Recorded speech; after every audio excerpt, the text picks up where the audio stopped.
Hey everybody, welcome back to the Fin Factor. I'm Paul. And I'm Aaron. This is episode number 237, and normally, Aaron, we would launch into talking about the games that happened, but there is some more interesting stuff, some juicier stuff happening. We do have a trade, not to announce because it's already happened a while back, but we have a trade to talk about a while back yesterday, but still we're late. Obviously, Mike Grier, fan of the show, enjoys listening to us because Mikael Granlund and Cody Ceci traded to the Dallas Stars. Now, why do I say Mike Grier is a fan of the show? Obviously, he's tired of hearing Aaron complain about Logan Stankoven on his fantasy team. Decided to help him out. Aaron, are you happy that Dallas is getting Mikael Granlund and Cody Ceci? You know, I used to hate Dallas. Okay. Back when they were in the division with the Sharks, played them a bunch of times in playoffs. You know, it kind of does things to you. So now I don't mind as much. Dallas doesn't bother me as much. Mm-hmm. So I don't mind that they went to Dallas. I mean, at this point, anyone but Vegas, right? Like, anyone but Vegas. Don't help Vegas out. Yeah. Help anyone else out. It could even be the Ducks. It could be maybe not the Kings, but not Vegas. Anyone but Vegas. So going to the Dallas Stars, fine with me. Happy for Granlund. I think there's some other Finnish guys there, so he'll be in familiar faces, and he's going to be playing in the Four Nations Cup for Finland. So I'm sure. I didn't even look at the roster of Dallas. Yeah. I'm just spitballing here, but he's going to have some friends there. But happy for him and for Ceci going to a cup contending team. Yeah. Now, the Sharks did get a 4th round pick, and I love that the way they do this. The Sharks are like got Dallas's 1st round pick and a 3rd round pick, yeah. And then there's a little star, little asterisk, and you're like, what's that asterisk? Well, technically, it's a 4th round pick, and it's not even Dallas's, it's Winnipeg's, yeah. Which is probably worse because Winnipeg most likely will finish up there. So it's even later than probably what Dallas's pick will be. A 4th round Winnipeg pick that could turn into a 3rd round Dallas pick, right, if Dallas gets to the Cup Finals, a.k.a. if they beat Winnipeg. Because it might be Dallas and Winnipeg in the conference finals, yeah, or Colorado, who knows? Yeah. Who knows how it's going to play out. But it really is a 4th round pick. So a 4th round and a 1st rounder for 2 guys that were going to be unrestricted free agents. And from what the sounds of it, Grier had a meeting a week ago, I think, earlier in the week. It was after our last show, so it was definitely this last week. Had a meeting about everything, questions being asked and answered. And one of the questions was, are you going to be re-signing any of these free agents, either the RFAs or the UFAs? And he said he hasn't had any talks with any UFAs, or at least with their agents. And I know some of the guys wanted to stay. Now, it was brought up many times that Granlund did want to stay and he wanted to sign an extension. I'm sure he would have signed a fairly reasonable one, not like a 5-year deal or something like that. But it sounds like it just wasn't going to work out. But it also sounds like, to me, the way that Grier kind of words things, you kind of have to read between the lines here. He kind of said that he put out the price. This is the price of what it will take to get Granlund, because he was very, there's a lot of interest around the league. And his price probably was a 1st round pick. Yeah. And he said, Dallas came with us with an offer for a 1st round pick, and so we took it right away because that was the value, was there. So it's not necessarily that he wanted to trade Granlund or didn't want to extend him. It was, here's what we value. If you, this is what it'll cost to take him off of our hands. If you can't give us a 1st round pick, don't even bother. Dallas did it, so Granlund ended up going. Now, I'm happy about the trade because I don't think he was going to re-sign Granlund nor Ceci, and so he's getting a 4th and a 1st for nothing. They would have left and signed with other teams in the summer anyway. Sharks aren't going anywhere this season, obviously. So now they get 2 picks going into the draft. I'm fine with it. I'm okay with it. Yeah, I feel like Grier absolutely could have and would have extended Granlund. I think, like you said, he enjoyed his time here in San Jose, especially when you're coming from, he didn't do too hot in Nashville, moved on to Pittsburgh, really didn't do too hot in Pittsburgh, and he was essentially a part of the cap dump, right, on the original Erik Karlsson trade. Well, he did well in Nashville. Then they traded him to Pittsburgh and did not do well in Pittsburgh. But I don't think they utilized him well in Pittsburgh. I think it's more on Pittsburgh's fault than that. And, I mean, moving to a new team is tough. Yeah. And you're going to where Crosby and Malkin are the stars, right? And you're just there to kind of be... Not to say that his ego or anything took a hit, but it was more of we're not relying on you for offense as much, so your numbers aren't going to be as well as they were in Nashville. Whereas Nashville, he was probably the number 2 center for a long time. So... and even played wing. So he did play well in Nashville. That's why he was a disappointment to Pittsburgh and their fans, because they were expecting that Granlund to come over and play. Now, I wouldn't be surprised if a similar thing happens in Dallas because he's not going to get nearly as much ice time as he did in San Jose. I don't think. I could be wrong. They did just have Tyler Seguin go on long-term IR, which is why that opened up the space for them to get him. But last you saw on the Lions, he's playing with Jamie Benn, right? that was tonight, yeah. He had his first game. He's only the tonight as one a star. game, right? Yeah. I mean, I imagine if he's playing with Jamie Benn, he's going to get plenty of minutes, at least until Jamie Seguin Benn's gets kind of back. their second-line center now. Sure. Yeah, kind of like an older Marlowe or Thornton back yeah. in the day. Yeah.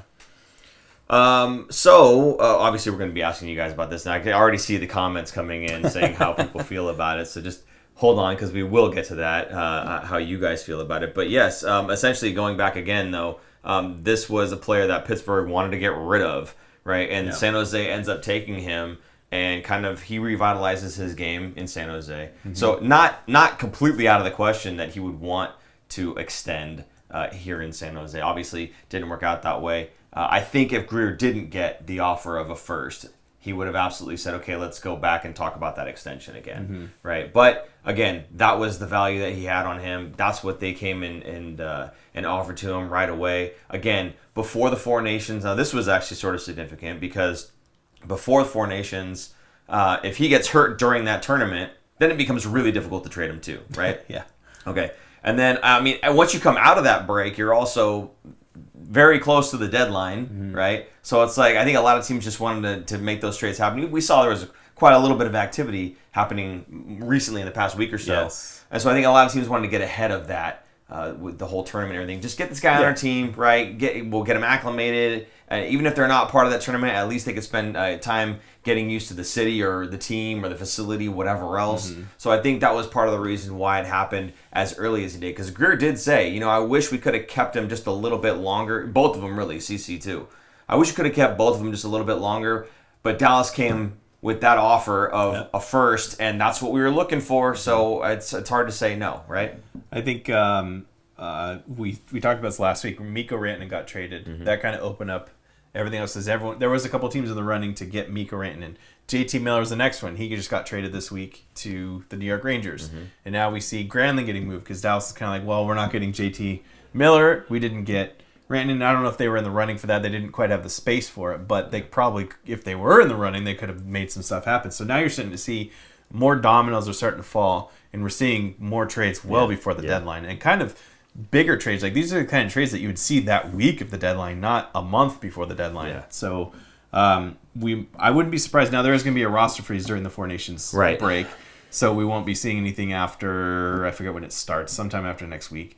But maybe we'll see a couple more trades happen this week before that freeze happens.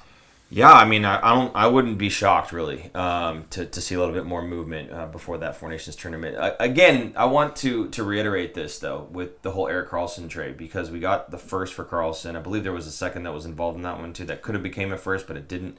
Right? Well, got one of the first round picks we traded away. Yeah. And that was the one that we got Dickinson. Right, we moved up with him. But just in that trade, though, we did have the first. I think there was a conditional second, if I'm blanking on that one. But with Granlund, again, getting the first there, this is why you can't really judge a trade day one because you never know, right? Again, for Pittsburgh, Mikael Granlund was just get him off of our books, right? We were able to turn him into another first, right? So looking back on this trade now, we say, who won that trade, right? It's a little bit easier now to look at this and go, yeah, we definitely came out ahead on this one, right? It's hard to say because we don't know how Dickinson's going to be in the NHL level yet. I mean, he's tracking to be a star player. Now, they did get Hoffman, Granlund, Ruta. Yes. For Karlsson, Hameliuk, and a Sharks third-round pick for that first-round pick. They only got that one pick. Right. It was a first round, but it was top 10 protected and ended up being 14? It was number 14. They packaged that with the second rounder and moved up to number 11 to get Dickinson, Yeah. And Buffalo used that pick because it got traded to Buffalo for Consta Hellenius as the 14th overall pick in this last round. Last year's draft was a deeper draft than what this year's will be. So, yes, the Sharks get a second first-round pick, and the Sharks look like they're going to have a top 3 pick going into this draft now, the way that they've been playing. So it looks like a very early and a very late first-round pick. Now, I wouldn't be surprised if the Sharks move that pick that they just got from Dallas, if they package that with another, because they do have multiple picks here. So we have a graphic here. They've got a pick in every round and multiples in a couple of rounds now. Right. So they've got lots of draft capital. They can certainly package things up and move higher up in the draft if they see a player that they want. Yeah, we're going to do roll call real quick since we're talking about this trade and we wanted to do this question. So the roll call is, tell us what city you're watching from and are you happy with the return? Now, the Sharks have a number of picks here coming up in this year's draft and next year's draft. They already have some that are stockpiling up, I think, from the Blackwood trade. Jason, I don't know if you have this image ready to go, but this is the image of the draft picks from Puckpedia of the Sharks. So this upcoming draft, they have 2 first-rounders, a second, a third, 2 fourth-rounders, a fifth, no sixth, and a seventh. Next year, they have a first, 2 seconds, no third. They really don't like those third-round picks. A fourth-rounder, no fifth, no sixth, and a seventh-rounder. So for me, I feel like Grier does the opposite of what Doug Wilson did. Doug Wilson, I felt like, traded away first-round picks like they were candy, getting players. He was getting high-end players. Different scenario. Completely different. Yeah. But Grier is valuing those first and second-round picks way more than I feel like Doug Wilson did, because Doug Wilson would take the Joe Will special, right? Was it trading a 5th round to get 2 7th rounds or something, or a 6th round for 2 7th, whatever? He would always 5th for 2 7ths. 5th for 2 7ths is the Joe Will special. I don't feel like they do that anymore. I think it made sense when Wilson was there, though. When Wilson was there, they were trying to push for being playoff contention still. Right. And if you remember, I mean, before the collapse, they were constantly at the top of their game, the top of the league. They were doing extremely well, like making playoffs perpetually, all the time. So yeah, it made sense. You can trade away your first, you can trade away your second, because that's what you would do when you're in contention. Now the Sharks are not in contention. So yeah, of course, it doesn't make sense to send those first and seconds away. It makes more sense to stockpile those, right? Now the Joe Will special, the 5th for 2 7ths, that's because the difference between a 5th round draft pick and a 7th round draft pick in terms of, are they going to make the NHL? Yeah. Not very big, right? For 2 whole rounds, not very big. So better to give the 5th away for 2 shots at a player in the 7th, because essentially you're looking at kind of the same skill level player. So that's what they were trying to do when they weren't using their first and second, was just get maybe a couple more hits on a guy. Maybe they can land like a Joe Pavelski, right? If they hit on a later round like that. But I think it's 2 completely different eras, 2 completely different trains of thoughts. And I think this is why a lot of fans, I've seen this too on some of the socials, where fans don't get it. They don't understand, why would you trade Mikael Granlund? Why would you trade Mackenzie Blackwood? Why would you trade a veteran like Cody Ceci? We're just going to be worse now, right? And this is the reason why, is because they're probably not going to be re-signing with us anyway. Mikael Granlund's into his 30s now. By the time this team is ready to actually compete, he's probably not going to be the Mikael Granlund that we know and love, right? He'll be a little bit too old to be really competitive at the way that he is right now. It's also hard to be worse when you're already the worst in the league in the standings. So this season is done. It's shot. It's over. You might as well start getting some assets coming back in for players that will not be part of the future, or currently not even signed, which is both of these guys were UFAs after the season, unrestricted free agents. So their contract ends after this season, for those that don't understand the talk of UFA and all that stuff. Their contracts were done after the season, and the Sharks were not going to re-sign them, which is what Paul's just saying. So real quick, UFA, when we say that, it's unrestricted free agent. Free agent basically means he can sign with whoever he wants after the season's done. Unrestricted meaning the team that had him has no rights to him anymore whatsoever, as opposed to an RFA, which is restricted free agent. That player still has their rights held by the team that they were playing for recently, so they can't just go out and sign with anybody else. So that's not how it works. This question was actually posed on Instagram on one of the reels, asking, and they didn't know. They weren't trying to be mean. They didn't understand what entry level contracts look like. Basically, how long could the Sharks realistically sign Macklin Celebrini, or would he just be like, this place sucks because they're awful. I want to leave as soon as I can. You know what I mean? Yeah. Which in other sports it happens. They will Extremely be disappointing. Yeah. Downright embarrassing. There it is. We got a new one, folks. So real quick, player gets drafted. We'll take Macklin Celebrini, Sure. right? Because this is the superstar player. This is how the Sharks will be able to control Macklin Celebrini. The very first year he plays, which is this year, he can sign an entry-level deal. Entry-level deals are 3 years long. So for the first 3 years, he's making the league minimum. Now they can add in performance bonuses, and in Macklin's case, he's probably going to hit a lot of these. One of them is like it's goals. Like if you can get to 20 or 30 goals, like you get a little bit of a bonus, like $1 million. So the entry-level contract, the highest amount, I think, is $925,000. It's very low, very low. And then when you hit your bonuses, it's like an extra $500,000 here, $500,000 there. So he could probably make realistically $3 million, maybe close to $4 million, depending on the bonuses. Now, thus 3 years, his entry-level contract is up. The Sharks can sign him to an 8-year deal, but they won't be doing that in the first contract, I don't believe. Because what that does is once you play, I forget the number of years. I want to say it's 7 or 8 years in the NHL, you hit UFA status after that contract is up. I can't remember exactly what it is. 6 years. 6 years? Yeah. 6 years or a certain age, you become a UFA. So what the Sharks, what a lot of teams will do, maybe Celebrini is not the right one to use because they would lock him up long term. But let's take Will Smith, for example, another star in the making, but not quite superstar as Celebrini.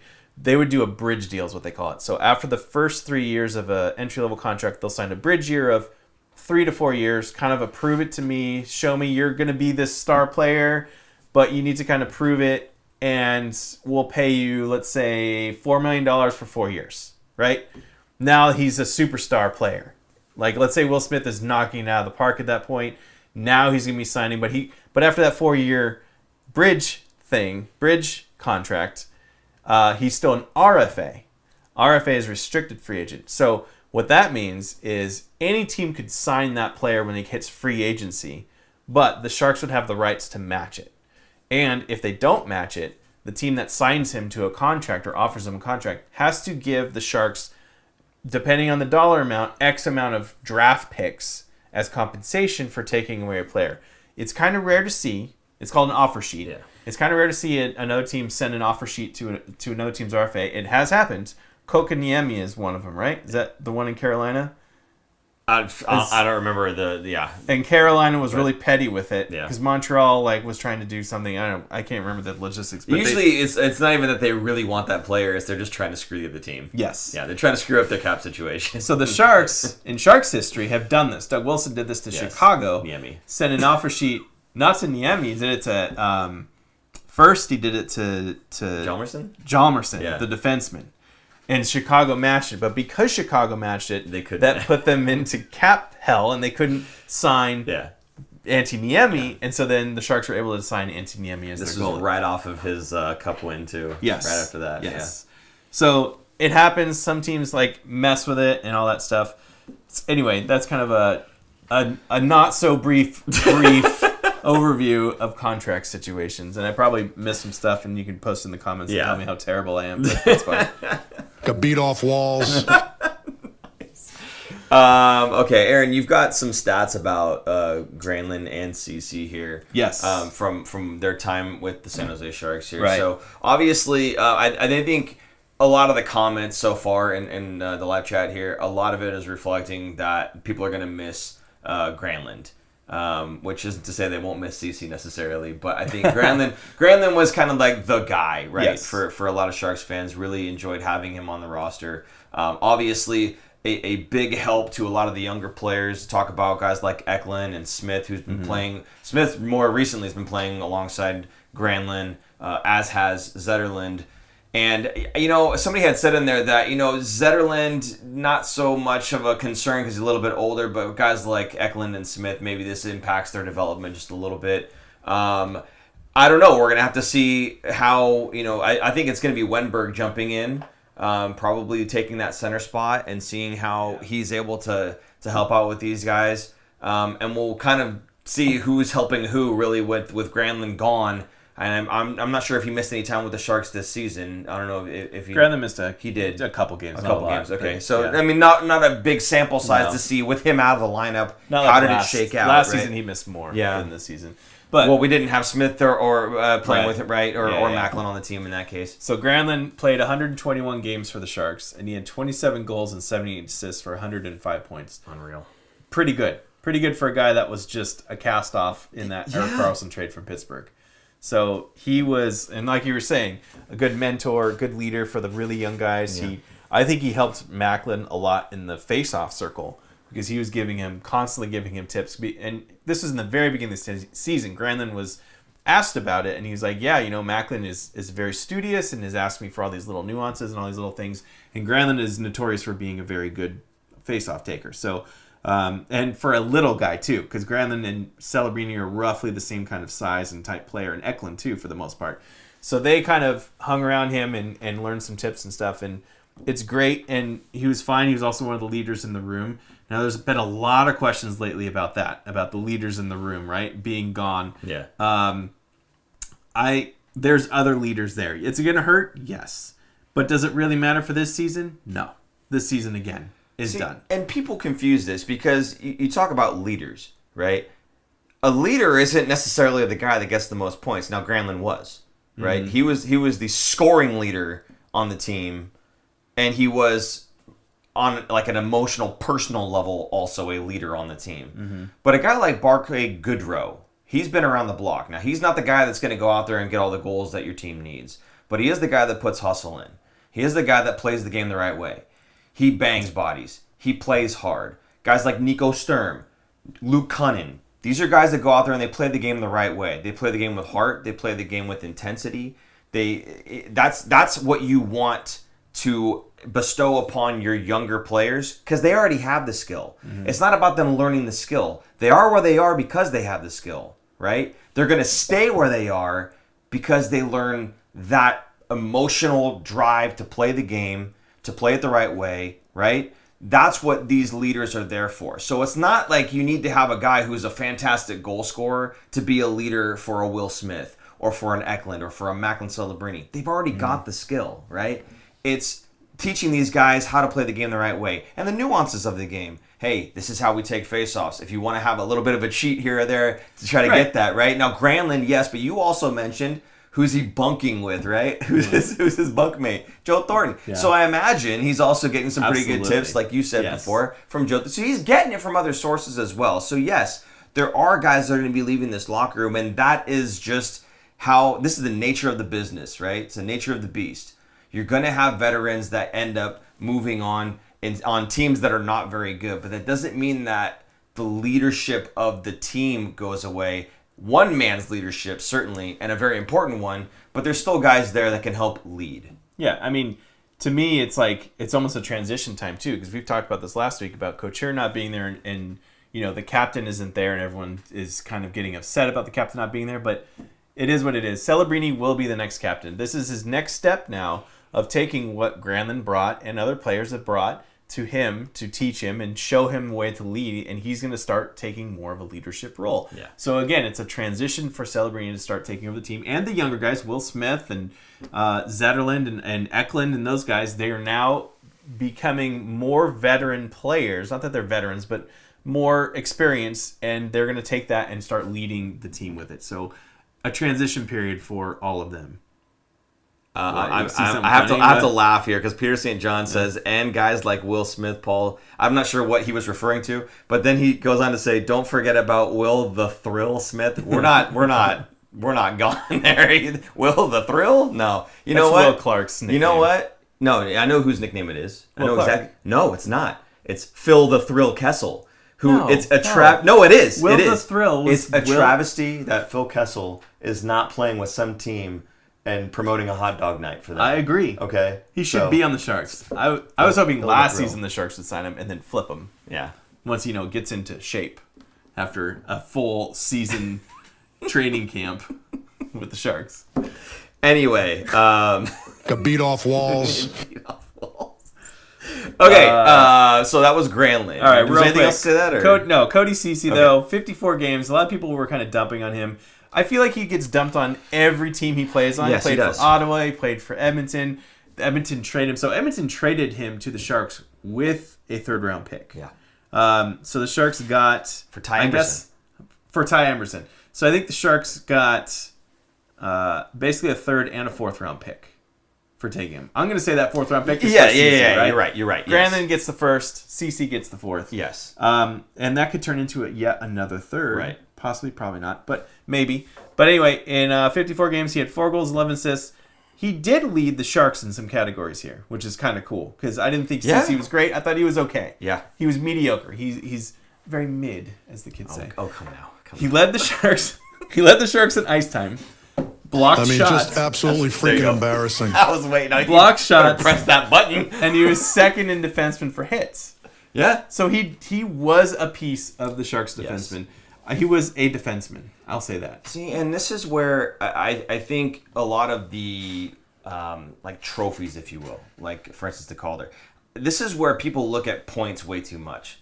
Cody Ceci had his playoffs on this team, and yes, maybe he was getting beat off walls or whatever, right, all the time. Maybe, I don't know. But what I am saying is Beat off walls. Dang it. There were categories where, yes, he did. He led the team. He was out there in some big situations for this team. Now, whether or not they capitalized or whether or not, they got scored on or whatever, the fact is he was relied upon.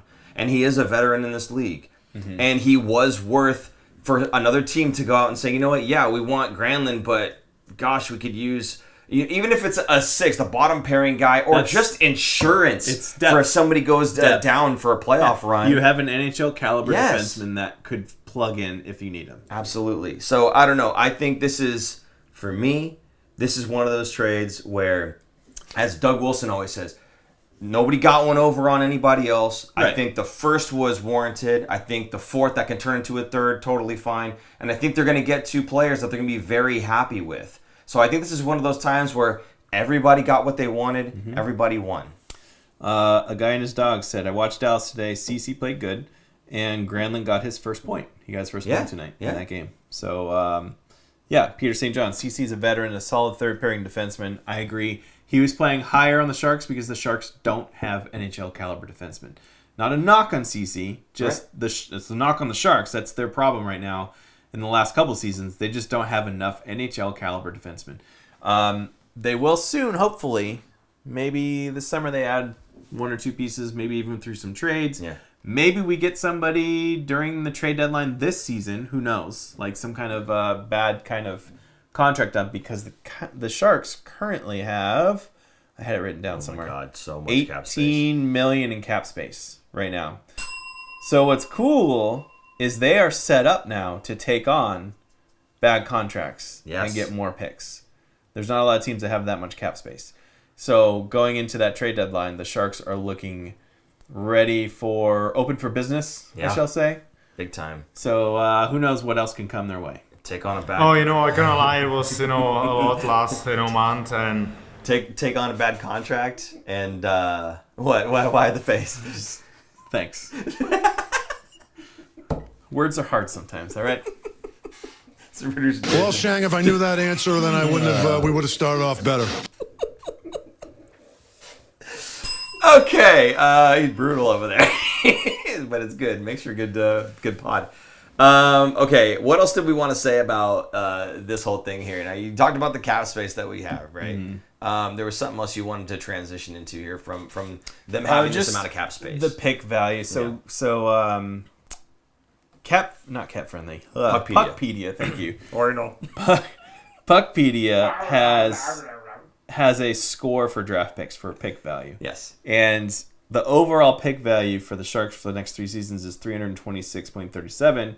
I think it goes 100 points. I think if you have all of your picks and nothing got moved, I think it starts at 100, something like that. Okay. But right now, the pick value that they got for the first round pick is 14.49. The Sharks' first pick right now, which sits as first overall, just to give you kind of a comparison, is 68 points. Mm-hmm. So essentially, if you kind of add up, it's a way to value what a certain pick in a certain round by whatever team is valued. So kind of like when the Sharks traded up to get Dickinson, right? They traded a first round and a second round to move up 3 spots. So those two combined is worth, technically, should be worth what they think is worth, moving up 3 spots.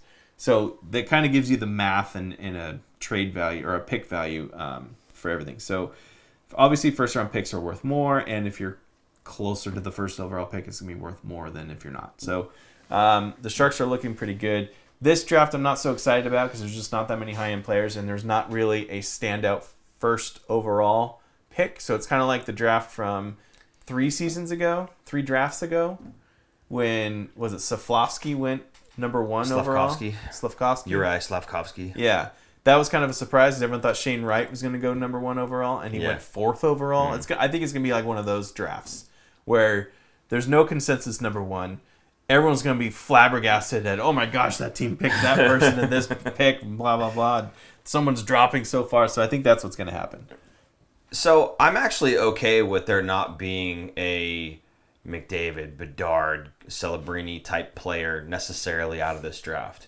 I don't think we need to have, because to me it's almost like when we had Carlson and Burns on the blue line, right? Mm-hmm. They were both the premier right-handed offensive defensemen, right? And it's like, how do you share that? That's difficult. I wouldn't mind having a guy who goes first, second, third, whatever it is overall, who is as good a player as I think Will Smith eventually will be, playing on the roster, but Macklin is still the standout, absolute number 1 stud superstar. I don't think that that's a problem, and I think it takes a lot of pressure off of did we get the pick right necessarily, Absolutely. Right? So I don't know. There's a handful of guys there that I think are going to be NHL caliber players.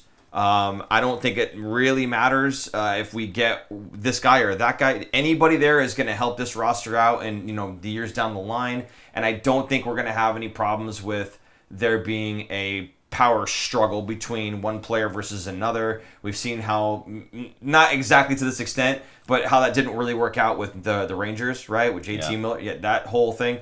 So I'm sure that there was more to it than just we're both really good players. But I'm just saying. You mean that, Vancouver, not? I'm sorry, Vancouver. Yeah. He ended up going to the Rangers, right? Yeah. Yes. So I think that whole thing is avoided a little bit by not having 2 players that are. Can you imagine having Celebrini and Bedard on the same team? First of all, that'd be awesome. But there would be maybe a little bit of like who's the stud here, right? So I'm okay with that not being the case this season. So regardless, I'm looking forward to whoever it is, because whoever it is, where we're going to be picking is going to be a very good NHL player. They do not need to be a superstar. Mm-hmm. That's Macklin's role. That's totally fine. So that's my whole take on that whole thing. So if we win the lottery, lose the lottery, if we get anywhere in the top 3, 4, whatever, I think we're okay. Yeah, I mean, think about like when the Sharks drafted Timo Meier, Logan Couture, Devin Setaguchi. For at that time, those guys were kind of top 10-ish picks. They're not superstar players. They're not Macklin Celebrini status.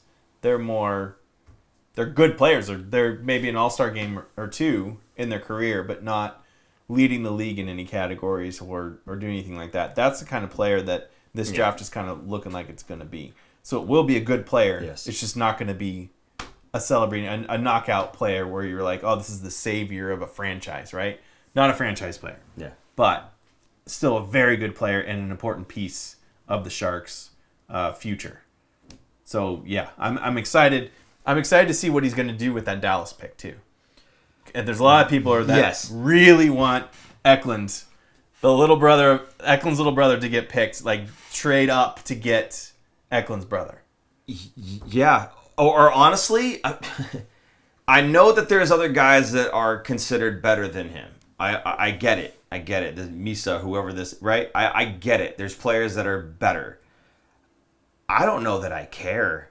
I'll be honest with you. Just to get him? I don't know that I care. And the funny thing is, I watched the World Juniors that they had. Mm-hmm. And there's, what's the name of the other one? Anton Frondel, who's a very good player too and was supposed to be higher rated. And I'm watching this going, he's a good player, but Eklund's all up and down the ice. and he's tenacious. Gosh, where have we seen that before, right? It's in the genes. So I wouldn't mind, even if it meant trading down, getting a gigantic package to do that, right? Yeah. Like a really good prospect that isn't quite at the level of one of those 1, 2, 3s. Maybe a right-handed shot defenseman. I'm just saying. I'm just that they're saying. lacking right now, and they just traded one away. Nemec. Maybe. Hey. Maybe. So what I'm saying is, wouldn't it be nice to trade down just enough that you get something in return that is worthy of that first or second or third, whatever pick? Yeah. Fulfill a need that you know that player can fulfill it, right? Is a little bit more ready. Maybe not this season, maybe in a season, right? Time it with the rest of your young studs, but then you also have the pick to go grab a guy like Eklund. Mm-hmm. Oh my God, that would be fantastic. And I'm just saying, I watched them play, and Eklund to me looked like the best player on the ice. I mean, again, from all the things that I'm looking at, not just point gathering. We've talked about this before. It's not just point gathering with me. I want to see how their entire game plays out. And when I watched Eklund play, my God, does this kid look not necessarily ready for the NHL, but, I mean, his intentions are all there. He looks ready once he gets, the size and a little bit more of the speed. But everything else, the skill level is all there, and his intentions are good. I love that about that guy. So yes, I'm one of those guys who's like, yeah, put me down as a big Victor Eklund fan. Is he playing in Sweden right now? I thought he was playing for Djurgården actually. So that means he would be eligible to play for the Barracuda and doesn't have to go back. The Sharks could put him in the Barracuda. Yeah. So we could see if they drafted him. Right. Who knows? But he would have the opportunity to play in the AHL. But I would love for the brothers to be on the same team. That would be fantastic. And it's not just, hey, it's fun. Like Celebrini, for instance, like his older brother, like I don't really need him on this team, right? I don't need that. But if it was both of the Eklund brothers, they're both studs. So yeah, I wouldn't have any problem at all. And again, I mentioned this guy. I can't remember his name. I think it was Gravitas. Somebody else put it in the chat last time, and I remember I was just cycling through YouTube and I saw this thing, and he had Eklund up as like the top 5 or so, where he was actually outside the top 10 previously. And after World Juniors, he was like, no, this kid's for real. So yes, absolutely, I'm there. And I was that guy who sent in X a post to what's his name, Chris Pashelka. Yeah. He's like, I'm telling you right now, the Sharks are taking Victor Eklund. And he's like, isn't that a bit of a reach? I said what I said, Curtis. They're going to move the pick if they have to. They're going to get this kid. I'm telling you. Yeah, I don't know. It'd be a shame if they didn't. I think they're going to get a defenseman. Whatever. That's their need. Sure. We said this before, too. I'm not against it. We said this before, too. I don't know that we can actually say that the Sharks need defensive prospects, because they have some now. I like the idea, though, of trading down and getting a prospect, someone who's close to NHL ready, that's maybe in a logjam like Nemec. Mm-hmm. And I'm not saying that's the answer, but something like that, and getting Eklund. I think that would be a win-win for the Sharks. Absolutely. So I'm not against that. And fan of the show, Graham, would say the same thing. Trade down. Better to Don't trade down. up. Yep, better to trade down. So yeah. Okay. All right. So any other comments you want to pull out? Oh man, so many. In there? Well, there's a lot that love Eklund. Where was it? Peter just said, I'm not sure. Where did he say it? The one issue I have is bringing young Eklund is he's a smaller player again, and we already have lacking size in the forward group. And Crichton just said our forwards are getting small again. 100% Peter. And to trade up. I'm interested in that. Alex just said I was at SAP yelling Zeev Buium, which a lot of people were. A lot of people were upset that the Sharks picked Dickinson. Yeah. We were there at the arena. Yeah. There was a lot of upset. Even Graham was upset. He thought, like, holy cow, Zeem fell all the way to here. We're gonna get him, and Dickinson both. He was surprised that they both fell that far, but he had rated Zeem Buium over. Zeev Buium. Sorry. Blah blah blah blah. Yeah. I cannot lie. I was, The other comment is the Sharks. Was he a first or second round? I think it was a very early second round. Chernyshov. He just came back from injury. First pick in the second round. Pick number 33. Right. Yeah. So he just came back, I think, this week or maybe the last 2 weeks. Okay. And a guy in his dogs was saying, I can't wait to see Chernyshov, Musty, and Halton, and maybe Sabota next year on the CUDA/Sharks. Because he's a big guy, right? So that could be the next Maybe Smith permanently stays on the wing, and he's going to be the second-line center of the future. I mean, not next season. I think he's going to need another year. Maybe get some cups of coffee next year. Chernyshov? Yeah. But maybe because the Sharks are trading away so many players, we might even see him at the end of the season when maybe they call him up from the Barracuda just to kind of give him a couple games of the NHL, give him a little taste, because they tend to do that a lot. I want to see Musty this season. Oh, I want to see Musty this season. This season. But what's going to happen? They're going to put Musty in the Barracuda. That's fine. For a playoff run. That's fine. So there were questions. Going back to the Grier thing, there were questions, and we posed this. Yes. Would they send Will Smith down, or Eklund, or Macklin for a CUDA playoff run, a deep one? Grier didn't rule it out. The way he said it was, we need to assess what their fitness is, because they're already going to play. They're going to be playing roughly 82 games. More games than they've ever played before in a season. Double more than they've ever played in a season. So they don't want to wear them down. They don't want them to be broken. I'm sure those guys are going to be like, if you give them the option, they're going to be like, I'm fine. Let's go. Because they're going to want to play some meaningful hockey, regardless of how much they've already played, right? And if they're conditioned to do that already, playing 82 games in a season and then going to play playoffs for an intense playoffs, right? Yeah. NHL is a whole different level. AHL is still a higher level than the regular season, but that I'm not against it, assuming they're not hurt. There's no injuries going into it. If they're healthy going into it, I think they should play. So there is a chance that we could see Musty Smith. I don't think Celebrini will do it. I don't think they'll send Celebrini down. I don't. Eklund maybe.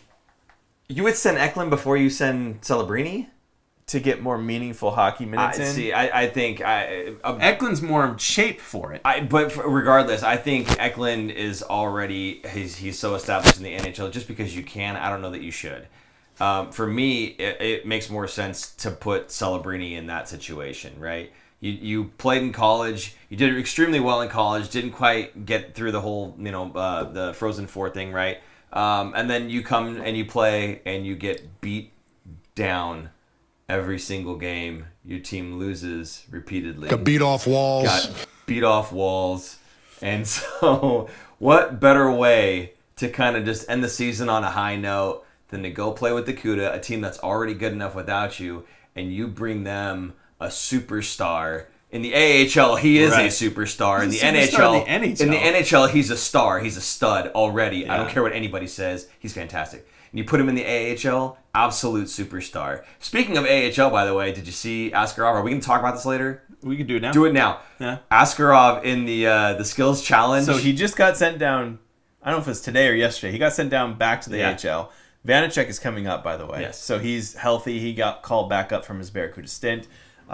Which he was playing with a broken cheekbone, and it was a little scary for him to kind of get used to taking shots. Anyway, Askarov went down in the AHL All-Star weekend. So him and Podolarski. You got it. Podolarski? We're going to say you got it. Are we there, right? So Askarov it was the skills competition part, not the game part, but the skills competition. Askarov was playing in the relay, the breakaway relay? In the net. He was playing in the goal. But it was a breakaway relay game or whatever, or so basically they just send one shootout after another. So they just send one player after another. There's not even a whistle. I think they just go like as soon as the guy next guy comes. Yeah. So I think it was 5 shooters. Maybe it was more. I don't know. It doesn't matter. Anyway, he stopped all of them. Yeah. And as soon as he stopped all of them, he just celebrates, skates off, and goes right into the locker room. Like just left the ice, which was kind of funny because it was the All-Star game. He didn't have to do that. A couple saves with the flying Pochecaruni. I love it. Yes. Just throwing the big paddle out there. Well done. Yeah. But yes, going back to what we were talking about with the CUDA, I mean, imagine Askarov, Smith, Celebrini. It's going to be filthy, man. Maybe Eklund, but again, to me, Eklund's an NHL player. Yes, he's eligible, but he's an NHL player. Let's not go there. How awesome is that TexCU arena going to be for the AHL playoffs? But here's the thing. If you have Eklund there too, does it really matter? You've already got Macklin. People are hyped about Smith. I'm not so much, but people will be hyped about Smith. And you've got everybody else that, like, again, Askarov. Haltonen, people are hyped about Askarov. Yes, you don't need to have Eklund necessarily in that lineup to draw people. You're already going to pack I didn't mean to draw people. I just meant they're going to be killing everybody. It's going to be good hockey. Absolutely. So, I mean, I could see that as a means of, hey, you guys are used to winning, right, in your college years, and you didn't this season, unfortunately, because now you're playing in the best league in the world. Let's end the season on a high note. Let you guys play with the Barracuda. And I think that'd be fine for both Macklin and Smith. I just think, again, for me, Eklund's kind of already established himself as an NHLer. It's weird to say that because he is fairly young still, but to me, he's been here long enough. You know, I don't know. Yeah. So, whatever. I wouldn't have Eklund in the AHL. That's just me. Plus, you got to think about all the guys that put in all that hard work to get them to where they are, and then all of a sudden you're going to replace half the roster. Are you kidding? You know? So, I don't know. I think Podlarski automatically becomes, second, third liner? Right? Poor guy. Your AHL All-Star? He'll be second line center. Yeah, but probably. And then they put Bstead as third line center. Yeah. Which is where he will be at the NHL level. Well, that's the idea. That's the hope. So, anyway, okay. Definitely looking forward to the whole Cuda run at the end of the season. That'll be a good one to look forward to since nothing's happening with the Sharks anyway, right? So, speaking of nothing happening with the Sharks. Extremely disappointing. Downright embarrassing. Downright embarrassing. You know what's not downright embarrassing is that Polstradamus struck again, okay? What did we say? We had 2 games for this week. Walls. we did say that quite a few times. So for this past week, it was just the 2 games, right? Yeah. And I said, I'm going back to my prediction. Sharks are getting 500 hockey this week. And what happened? They got 500 hockey. 500 hockey, baby. Yeah, I won't never steer you wrong except for when I do, okay? I said they're probably they're going to beat Pittsburgh. So they're going to beat Pittsburgh. I'm feeling it. They're going to take the best, formerly the best player in the world, Sidney Crosby. We're going to beat that team. That's exactly what happened. I didn't realize how bad. I knew Pittsburgh was not doing so well, but the road trip specifically, they'd only scored 1 goal in all of their games, including the Sharks game. Yeah, that's a lot of star power not scoring goals. It's insane when you think about it. I mean, it's a lot of legacy names, right? Yes. But between Crosby and Malkin, Letang, and Carlson, right? I mean, you would think that that's enough to kind of drag everybody else to be good. Yeah, there was no... Malkin did not play this. Oh, he didn't play? Okay, yeah. But still, I'm saying for their season. It was noticeable he did not play. I'm just saying for their season, though. You would think that at least that decent, old, yes, but very highly skilled still. We talked about this last week. Sidney Crosby, even if he was to be traded to Colorado, which by the way will not happen. There's no way it's happening. But even if he were to get traded to Colorado and he played as a second-line center, that's still a very, very good second-line center just because he's older. I mean, he's still got it. The guy still got it. Yes. So you would think that they'd be able to just pull everybody along with them. Yeah. But not the case this season. Look at Crosby's career.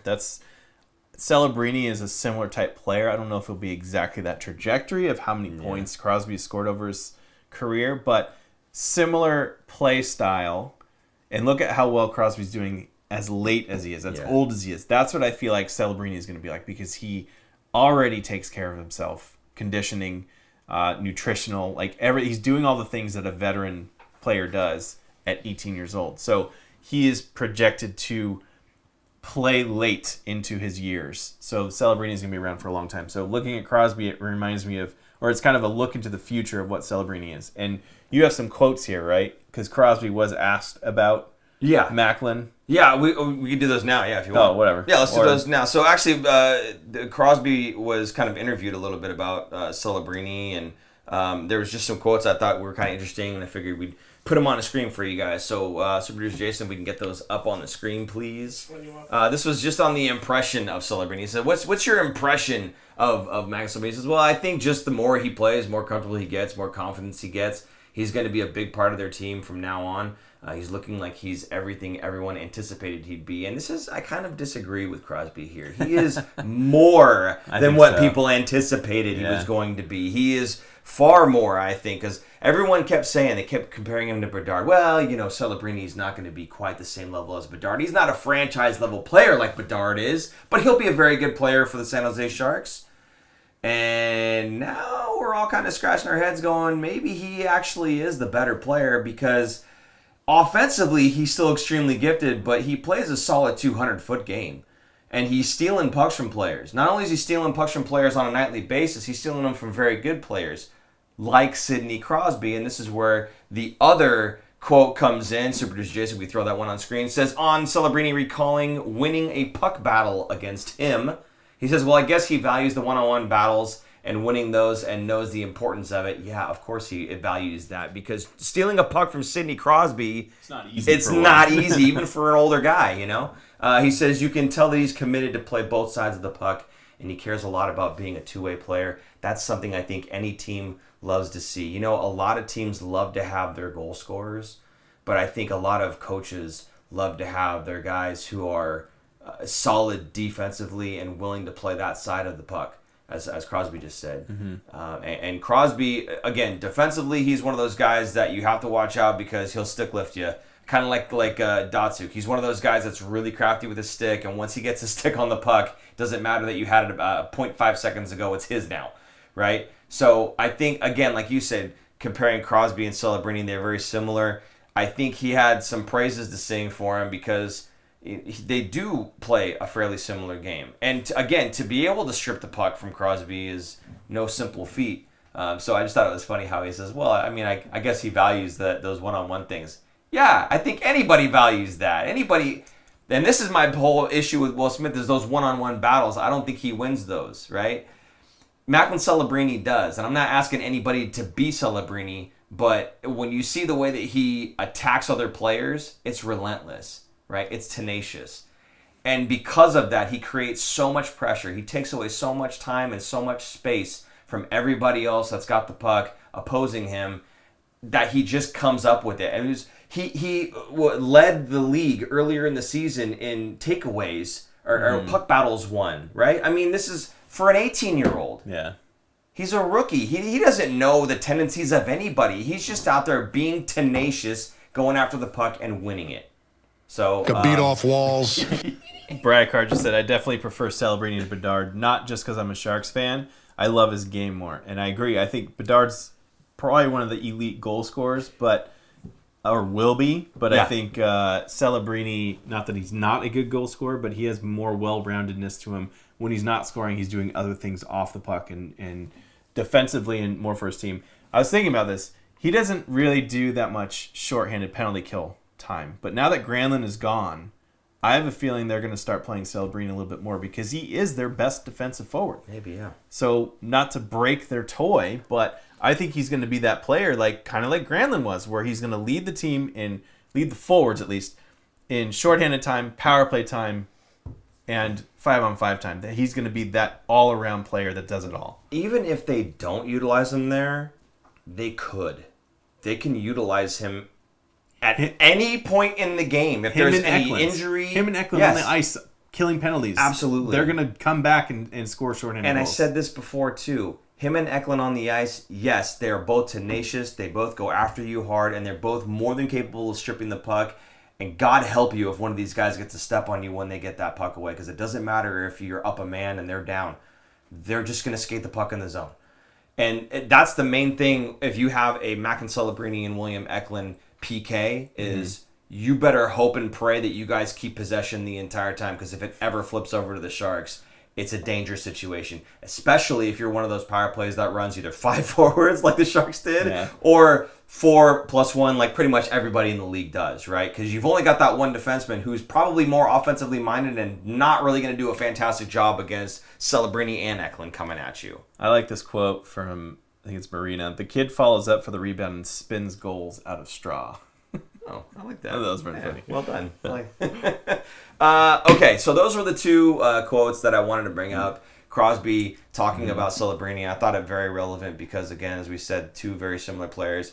Kind of an out with the old and in with the new situation. I hate saying that because I do have a lot of respect now for Crosby. I hated him when he beat us in that cup final. But, you know, I've watched more and more of him, and I have to come to have respected his game quite a bit. His ability with the puck to protect it is just unmatched. It's unlike anything you've ever seen.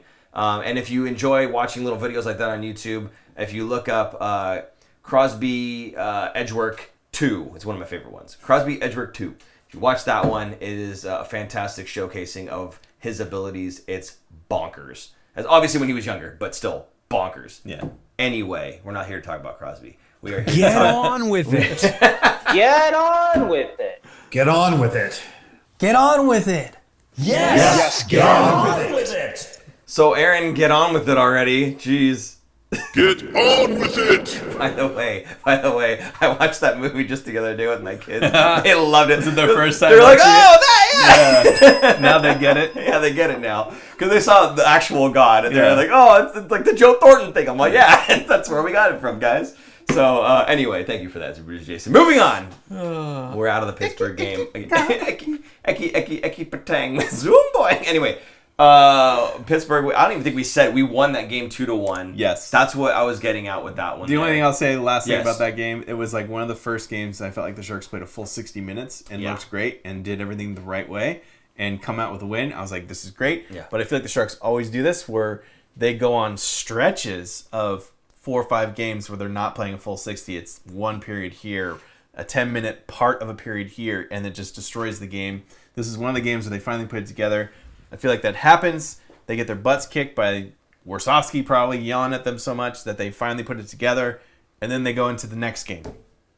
We'll transition to the next game in Seattle, Yes. where the wheels just fell off. And you know, again. I think I've done enough talking. Aaron, you went to this game. I did go to this So game. you go ahead and just fire away. This is one of the games that in the beginning of the season I wanted to go to some away games, and I wanted to do travel to cities I've never been to Seattle. So I was like, you know what? I bet if it's on the weekend-ish, the game, I'll figure it out. So this is one of the games that I went to. It was very affordable. I loved it. Shark Show. Okay, whatever. So go to Seattle. Had a great time. I flew in on Thursday afternoon. So I got there. I don't know. I probably got to the hotel by like 4. We get to the game. We walked. We were close enough to watch the arena. And had never been there. This is a newer arena. I think it was the old one. I didn't look this up, but I think it was the old Supersonics. Why are you guys laughing so much? Sorry, I'm trying not to. Go ahead. All right. Keep talking. Anyway, here's some pictures. Get the camera off of me. Here's some pictures. Some pictures for the game. And here we go. There we go. So this puck drop. The arena was awesome. They have 2 jumbotrons. I know that's not what they're called, but 2 jumbotrons. Center hungs. Center hungs, whatever. The atmosphere is cool. I will say, okay, so they have this big thing that comes down the middle, like a tentacle for the Kraken, and it like changes colors and glows, and they come out to the Beastie Boys Sabotage, which is kind of cool. Okay. That's their entrance song. I noticed it. I mean, the place was packed. It was not as loud as the arena, as the SAP Center.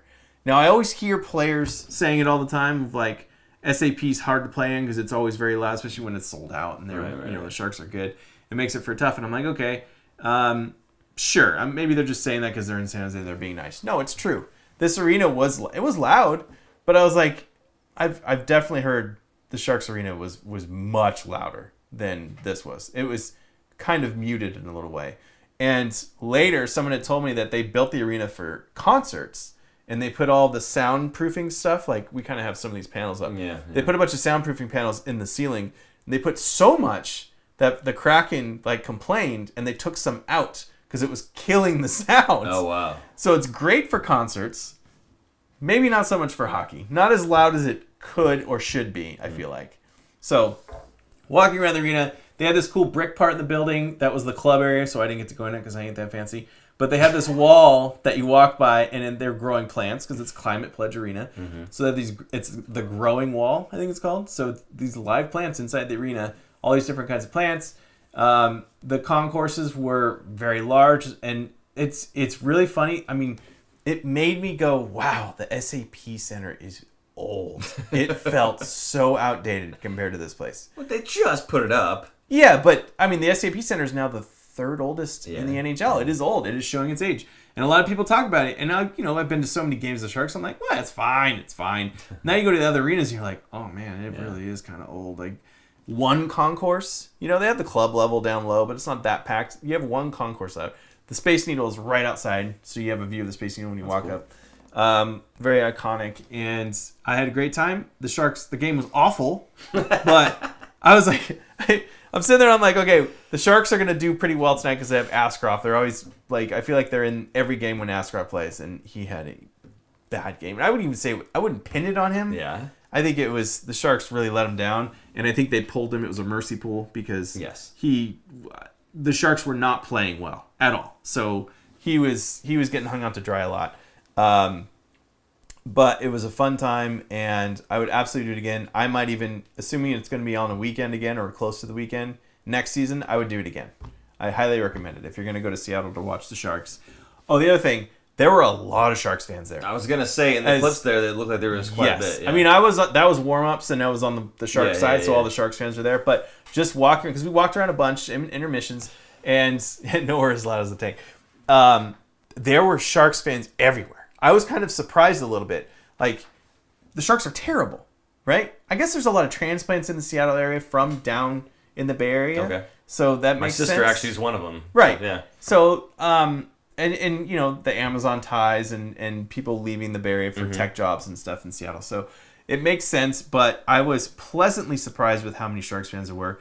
And I was also surprised, maybe it's because the Sharks suck, but the Seattle fans were not mean. Like, nobody was mean. It wasn't like, I feel like if you go to Vegas, I haven't been to a Vegas game, but I feel like you go there, I hear stories all the time of them just talking smack to the fans and stuff, right? Yeah. And I didn't see or feel any of that. It was more of, I felt pity from them of how bad the Sharks were, because it did get out of hand. The game was just awful. Yeah. So extremely disappointing. Yes. Downright embarrassing. That sums up the whole game right there. Great experience. We'll do it again. I had a fantastic time, and it was really cool to see that many Sharks fans outside of San Jose. So it was fun. Anyway, there's my, I don't know, review of the Seattle Kraken spotlight episode. Paid by Seattle Tourism. Yes.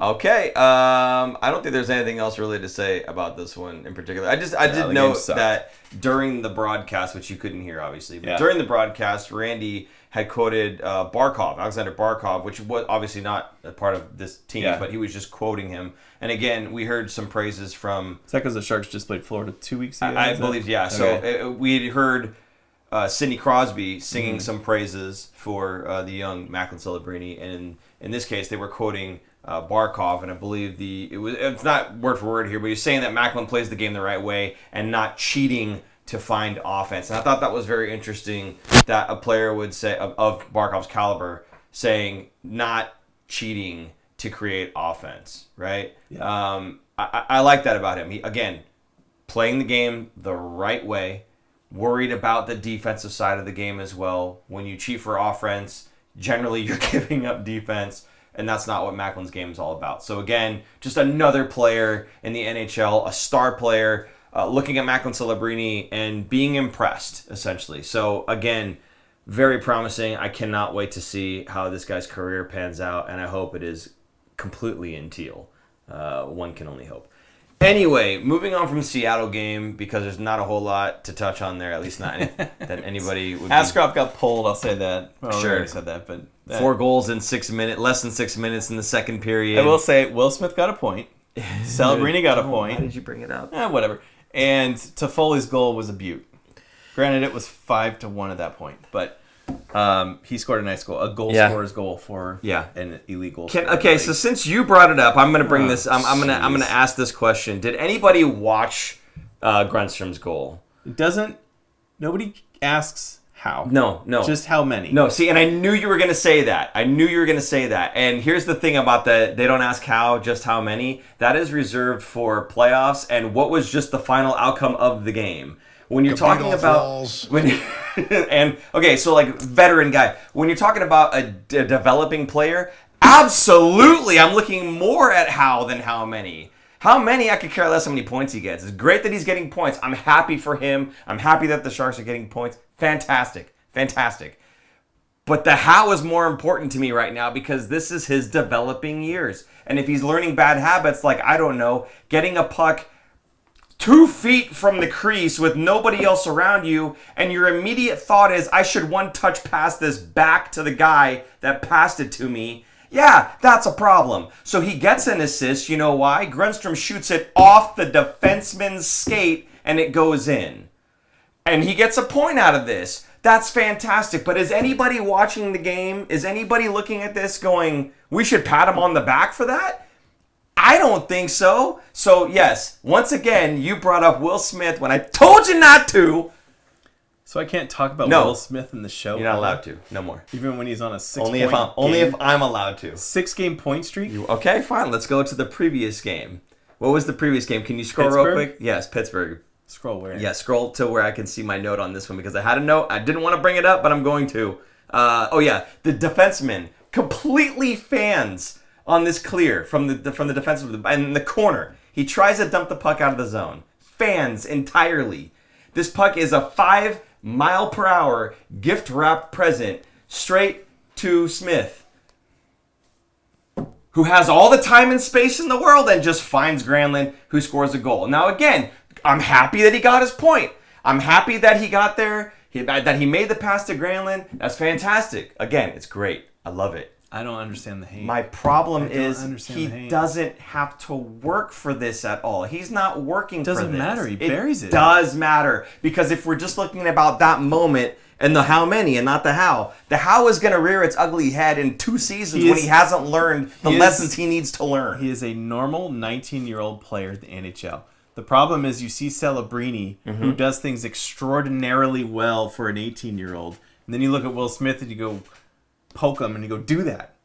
Do what he's doing. Do it. That's not his game. I look at all these other players that are currently playing in the AHL that are not 19 years old, that are older than him, and I'm looking at the skill level and I'm looking at their ability with the puck. Have you ever seen him win a puck battle? Have you ever seen him win a puck battle on a wall? Have you ever seen him get bumped and not fall over? I don't. When he has time and space, he is fantastic. When he has time and space, he's fantastic. When he doesn't have time and space, he loses the puck, or he unloads it immediately because he's afraid of the contact. And it's all the time. I challenge you guys. Okay, I'm not a jerk. I promise you. I challenge you guys. Thanks for that. Please, I challenge you. The next time you watch a Sharks game and Will Smith's in the lineup, please watch him. Watch him specifically and see what happens. I will be shocked if for the first time ever he has a puck and wins it on the wall against somebody else. My problem is that he doesn't seem to do the work for himself. People are doing the work for him. And now that Granlund's gone, we're going to see, I guess. I don't know. But, again, I'm happy he's gathering points, but that's not my measuring stick for him. He's developing. I want to see what he can do. Not just putting up points. I want to see what he's capable of on a physical standpoint, battling other guys. Forget that Macklin can do it at 18. Other guys in the AHL, like Colin Graff, can do it at 20 or 22 or however old these other guys are, right? So it's not about the age. And if anything, he's only 19, we have to give him a longer leash. No, he's only 19. Maybe he doesn't belong here. Maybe he should be doing it against guys that he can do it against. Again, I'm happy that he's gathering points, but that's not the measuring stick for me. Yes, the more you know. Ooh, is that an old graphic? Look at that. He's bringing the old stuff back. Anyway, and is it stuck, he said. Anyway, that is my rant, again, on Will Smith. See, there it is. Get on with it. And we're going to get on with it. Yeah. So there you go. Roll credits. Calder watch. Calder watch, baby. That's you. That's you.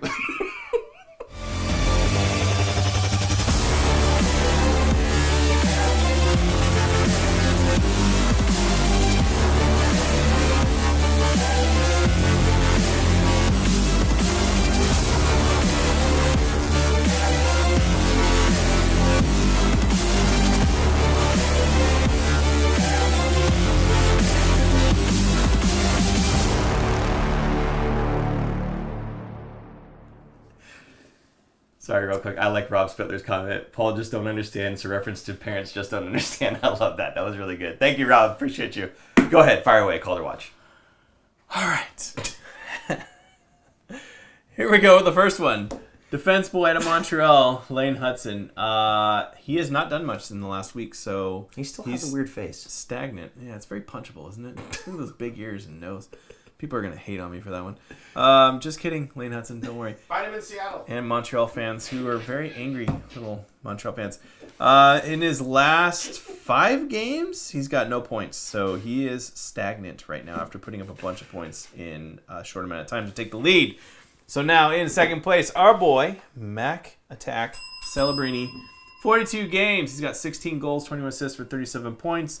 A sparkling minus 20. He is a 48.2 in the faceoff circle. He's also leading forwards with 1938 ice time, which is kind of big. I do expect that to go up with Granlund gone now. So we might see that tick up a little over 20.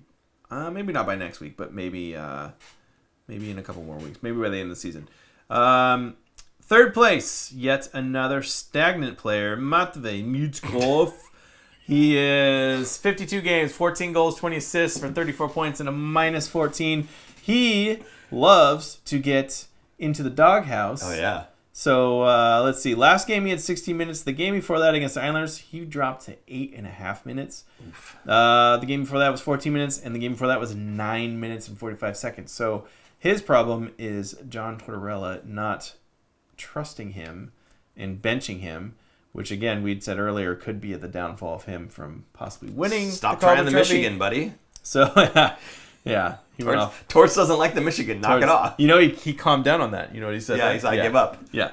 Anyway, Celebrini is at 0.88 points per game because he missed some of those games. Lane Hudson's at 0.75, and Michkov has dropped to 0.65. Now, Logan Stankoven is in 4th. We don't have a graphic for him, but 7 goals, 18 assists for 25 points in 50 games. Point every other game. It's not bad. Yeah, not bad for a rookie. Not bad at all. Yeah. Right behind him, though, who is climbing? Yes, absolutely. Will Smith. Absolutely. He now has 8 goals and 14 assists for 22 points, a minus 10. He's at 0.48. He's almost at half a point per game. Mm-hmm. His face-off, though, just to show the difference between Celebrini and Will Smith, 35.1%. That is a normal percentage for a rookie in the face-off circle, right? Like yes. We looked at, was it Crosby and McDavid? Yes. Were in like the 30s and 40s, I think, when they first started. So what Macklin is doing is crazy. But Will Smith did pass Cutter Gauthier. Go ahead. You want to say Cutter Gauthier. You need, like, I can't lie, it was, a lot last, month. And Hey, man. Hey. If he gets to say Matvei Mutskov, okay, I get mine too. You need a beret on and hold a baguette when you say his name. And a cigarette. Can we get a baguette? All right, good. got a cigarette. Next episode, baguette and a cigarette. Man, Maybe a this beret. is going We'll find off out. the rails. Here we go. They liked my punchable comment too. All right, so that's the Calder Watch. I think, as I always do, I think Celebrini is going to win this outright. I think it is notable what Lane Hudson is doing, but he's streaky. I feel like Celebrini is more consistent and leading the team more. Hudson, I mean, I don't get to watch him play that much. He's also not a big goal scorer. He doesn't even have that many shots. He's only got 60 shots, which isn't a lot even for a defenseman. Yeah. For a guy who's getting 22.5 minutes of ice time too. So most of his stuff is coming off of assists. If Montreal, their forwards aren't scoring, he's not going to get any points. Anyway, any other thoughts on the Calder Race? So we have it listed by points. Per game to me is the bigger indicator here. Points per game, and if you look at that, obviously Macklin's ahead. Now I'm not just saying that just because Macklin's our guy, but when you miss that many games again due to injury, not due to needing development days or whatever, that's you getting an extra break from these other rookies who aren't necessarily right. That to me is the bigger indicator. He's doing this like on an almost nightly basis now, right? Almost a point every game at this point, right? Yeah. So close. I think to me, we have it listed in points, but frankly, points per game to me is a real indicator of who's really leading this race. And the other indication here is, Lane Hudson, he's great, but his 0% in the face-off dot once again. Still has not won a single face-off. This poor guy. You know who else is 0% is Dustin Wolf. Yeah, I won't mention him. Dustin Wolf, 30 games started. He's 19-9. Yes. 2.5 goals against average, and .917 save percentage, 2 shutouts. He has 3 assists. Wow. And I think one of those came in an overtime game, and he was the first goalie to ever get an assist on the game-winning goal in overtime. That's fantastic. As a goalie, I think that's right. Or maybe You mean two for assists. the Flames? Or? He might have had 2 assists in one game or something. Like Okay. in the NHL, like Wow. nobody had ever done that. Kellen Foster Wolf needs a shout out. I didn't even see that. I'm not joking. I had it pulled up and I was waiting until we were talking about it. But yeah, Peter St. John even said he thinks Wolf is the main competition. Now I don't disagree because Calgary. I don't think was supposed to be as good as they are, and if it wasn't for Wolf, they would not be where they are. He is single-handedly keeping Calgary alive in the playoff race. So I absolutely think he's in the running. I just don't want to make a graphic for him and be able to compare him. So I will just. It's not him. It's him. Like it's anyway. Again, I think you're onto something there. I think there needs to be a little bit more consideration for Dustin Wolf. I think he's doing fantastic in Calgary. That's great. But when it comes to trying to compare a forward star and a goalie, right? That's apples and oranges. Yeah, so it's a little bit more difficult. So for the purposes of our slides, at least, we're very simple folk here. To beat off walls. Slides are hard. If you couldn't tell. Anyway, okay, what else are we talking about here? We're done with Calder Watch now? Yes. Okay, so you've got a quote here from Mike Grier. So I did pull this. I keep talking about this Grier meeting that we had. I did pull one quote out of here, and this was because in the beginning of the season on our show, I was saying the Sharks are going to finish in that bottom 10, not bottom 3. I didn't think they were going to be in the running for the lottery pick. And this is what Grier had actually just said last week about it. He said, at the end of the day, I figured we'd probably be in that number 8 pick range or so, but it is what it is. I wouldn't say I'm surprised. It's just a situation where it's a tough league. Things happen. Yeah. We have injuries. Some players aren't performing like you think they would. Some are. So, I mean, how many games now? I don't even know. I should look this up before the next show. How many games did they lose by a goal? I mean, a month ago it was 20 or something. Yeah. Well, including 2 goals if it's an empty net as well. But yes. So I'll try and find that stat for next week. But it's up there. So imagine not even half. Take a quarter of those games that you win instead of lose, and the Sharks are in that 8 to 10 range. Yeah. So it's they're not as bad as they were last year. Obviously, their record is similar, but extremely disappointing. Downright embarrassing. The goal differential is significantly better. Yes. They are a -61 right now. Last year they were over 120. I was going to say it was almost double. It was deep in the hundreds, I thought. Yeah. By the end of the season they had set some records, worst 10 whatever. I can't even remember because I don't want to remember.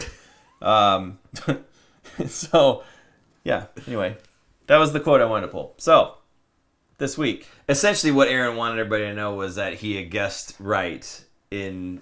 Where I assessed where the team was going to be. Right. And also, I didn't pull this quote, but there was another one from Grier about next season, basically saying they, without saying a bubble playoff team, he said they're going to be a bubble playoff team. He's like, we can add a couple players, and we think we're not going to go crazy at free agency and add a bunch of players. We want to do it that makes sense with our timeline because they don't want... He's like, we could go out and sign 3 guys for $10 million each, but then what if 1 or 2 of them don't pan out? You're stuck with those contracts, and you won't be able to move those players. So I don't think they're going to do that, which makes me think they're not going to get Mikko Rantanen, which makes me sad because he's going to want a 7-year deal. But all he's going to want a 7-year deal, and he's going to want $14 million. Like I don't think Mike Grier doesn't. I don't think he's the type of guy that's going to be handing out those contracts. I'll put it that way, right? So especially on a guy that's not homegrown talent. Number one, and not a guy that maybe they picked up in a trade or from free agency on a 1 or 2 year deal and then extending. Then those types of guys I could understand. Like Granlund, for instance, if Granlund was a little bit younger, I could see him getting a long-term contract if he was younger, right? Because he wasn't homegrown talent, but we've had him on the team for a couple of years and we like the guy, right? So then it makes sense. But for a guy like Rantanen coming straight out of free agency, I don't think he's going to drop 12 million even on a guy for 7 years, and they don't know the guy, right? I'm going to shift gears slightly here because there's been a couple comments about it. First off, Rob Spittler wants to know, seriously, how much dye do you put in that beard? This? None. They can't see the gray. Oh, dude, it's all gray. I don't know if you can see that. There's a lot. I got a lot of the what do you call it? Joe Thornton skunk stripe stuff going on in here. Yeah, there's no follow-up question. Yeah, can you guys address the albatross that is Logan Couture? I love him, but at this point, why is he still there? We talked about this last week, but we'll do it again. Yeah, I guess Rob, you missed last week. Logan Couture, his contract is up in 2 more seasons. The Sharks. This is coming from me. I'm speculating. I don't have any inside information. To me, the Sharks are going to have Celebrini be the captain. He's not ready yet. What I mean by he's not ready yet is the added pressure of already being the first overall pick in a rookie season with the media always down on him. Look at Bedard last year. Everywhere he went last year, right? Swarmed by the media. This year, his sophomore year, basically, less so. Like, he's still getting it, but he wasn't the big deal in the league. Celebrini right now is the big deal. He has a lot on his plate. Don't add the pressure of being the captain, because then there's going to be a million follow-up questions of what's it like being the captain and being an 18-year-old and being one of the youngest captains ever in the NHL. Don't do that to the kid. So, wait it out.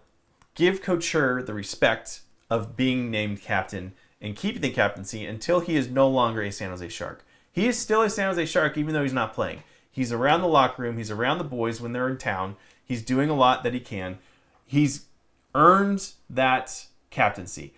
A lot of people think that you wear the C on your sweater means you have all the respect in the room, which you do, but it's not missed right now. It's not needed right now. Let's say they took the C away from Couture and gave it to Ferraro. Gave it to somebody, right? Again. Somebody not traded. I was going to say Granlund. But Granlund's gone. Gave it to Nico Sturm. Sure. Thank you. The guy who's always injured. Give it to Nico Sturm. That's not going to change anything that's happened this season. Nothing's going to change. They're not going to win 10 more of those games that were 1-goal games. It's just not... It's a letter on the chest. There's already a rotating number of guys for the A that are the leaders of the team. Those guys are carrying the team right now, and it's fine. It doesn't matter. The C, I think, is given a little too much on a pedestal, you know? Like, I feel like people are thinking it's the movies in Hollywood where it's the big passionate speech, captains yelling at other players, getting in their faces. It's not quite like that. I'm sure it is sometimes, but it's not like that every game. You can't do 82 games of that. That's ridiculous. So don't fret too much on the C. It's coming to Celebrini. They're giving Couture the respect to let him basically ride out in the sunset. Now, there's some other questions about why don't they buy out Couture and have him be done. There's no reason to buy him out. Keep him on IR. He's never going to play again. He's not hurting the cap. In fact, they might even need to have him. He's helping the cap situation. Helping the cap floor, because there is a floor. Yeah. There's a ceiling, but there's also a floor. So, same with Vlasic. Yeah, but he's been playing now. But I'm saying that people are talking about with buying out Vlasic, whatever. Yeah, Vlasic has 1 more year. Absolutely. Let him finish it out. Yeah. He's a good veteran presence, a voice in the locker room. I think he's playing better than he has been. So I think I don't mind him being around as that 6'7" defenseman. Who cares? Yeah. Anyway, that's my rant on Couture. Anything else you want to add to that? No, I don't think so. We've already talked about that one, so I think we're good. Okay. Anything else on your Grier meeting stuff? No, we're good there. Yeah. Okay, so upcoming games. We've got how many? 3 of them? 3, and then we have the Four Nations Cup. So these are the last 3 games before the break. Right. So during this week of games, do not be surprised if we see a little bit more trade activity, a little bit of movement, because again, if players can get moved to their teams, their new teams, I should say, traded before the Four Nations, then that gives them just that extra amount of time to kind of acclimate to wherever it is they're going to be playing for that season, whether that's getting their apartment set up or just understanding the area, meeting some teammates, the staff that's over there, that whole thing. They have the ability to do that while they're all in break for that Four Nations. So don't be surprised. But for this week, 3 games. The first one, Tuesday versus Montreal. Tuesday versus Monday. This is what I saw. Anyway, Tuesday against Montreal. Thursday against Vancouver. And Tuesday Saturday. says, I'm better than you Monday. Case of the Mondays. Let's see about that. Anyway, Oh, wow. Saturday against the Dallas Stars with Mikael Granlund. Granlund Cody and Ceci. Cody Ceci. There you go. Yeah. So and Logan Stankoven. So that's a game you'll be watching. I'll be I'm watching sure. that Yeah, one. very sure. Yeah. Okay, so Tuesday, Montreal, obviously defense boy extraordinaire is the guy to be looking for in this game, or at least the guys he'll be passing to, who will be scoring, so that he can get his points. But you thinking he's going to have a breakout game against the San Jose Sharks, who are Lane Hudson? Yes. No, he will not. He's on a non-scoring streak. That's what I'm saying. Do you think he's going to break that? No, I don't. Sorry. Okay. I don't think he's going to break it. I think he's going to continue that non-point streak. Okay. Sorry. Even without the services of Cody Ceci and Mikael Granlund. No, I think Montreal's going to come in here and the time change is going to mess with them because it's a very late game for them and their bodies. So no, defense boy will be sleeping in that game. Very good. Vancouver. Now, Vancouver's gone through a little bit of some roster turnover. Yes. Do you think that they are gelling in time to beat the Lily Sharks? It'll be interesting because the trade just happened. So Yeah. JT Miller's gone. So now it's all eyes are on Pettersson to see if he can pull together his superstardom back because right now he's been playing awful all season. So the distraction is gone. Can he now put that team on his shoulders? It's a lot more pressure. Right. But he has less JT Miller in his face screaming at him, why aren't you doing things? To me, that whole situation was Jeremy Roenick and Patrick Marleau. Roenick getting in Marleau's face going, you need to do this, this, and this. And Marleau just being like, yo, dude, chill. I'm fine. You know what I mean? You don't remember that? When that happened? Roenick was on the team? I don't remember it going down quite like that, but yes. Yo, dude, chill. Similar situation. So, yes.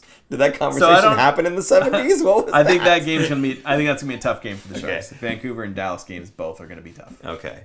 The I was gonna say the Dallas game. Obviously, we're looking forward to seeing the return of Grant. That's gonna be a heck of a reception, I think. Yeah. In SAP Center, Granlund coming back. There's gonna be a big thank you, obviously for CC as well, but most of the fans care more about Granlund. We're like, yeah, Cody who? That's terrible. Anyway, so yes. That should be an emotional game, to say the least. So, what do you think is going to happen in that one? Dallas Stars, they're a pretty strong team. They are a strong team, and it's the game before the break, so the Sharks might already be thinking about their vacations more than Dallas will be. Dallas will be wanting to get business done.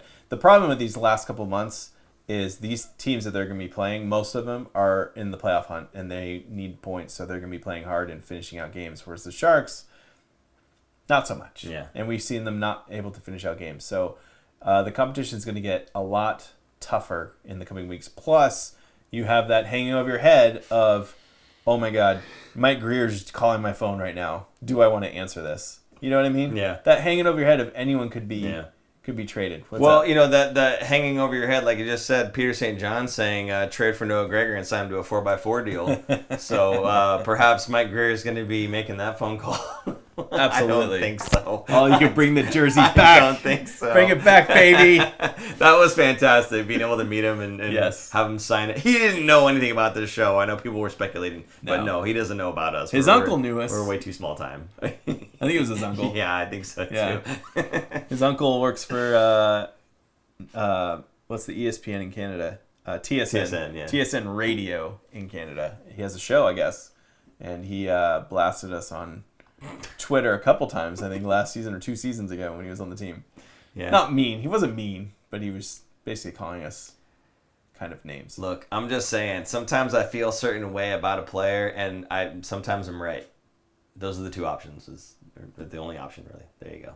Yeah. So anyway, okay, so we're done with that's what's happening coming up in this week. Now, Aaron, we talked a little bit about this last episode, so I don't know how deep you want to go into it again, but I know you want to at least remind people of this thing here. Yeah, Sonoma State Athletics still needs your help in saving, and I think we have the link that's down below. There's a change.org, and if you could sign that, it'd be great. There's already 5,000 names on this right now. I was part of the Zoom meeting that happened last week with the board of, I think it was the Board of Regents or something down in Southern California that controls all the CSUs, and they listened for over 2+ hours of people commenting about Sonoma State's athletics. And I think it took them by surprise because at the end they had to table the conversation. Wow. Because it was so overwhelming for them about everyone questioning what they were doing. So if you could sign the petition, it doesn't take anything, and it will ask you for a donation. Do not donate because that's not going anywhere. That's affiliated with Sonoma State Athletics.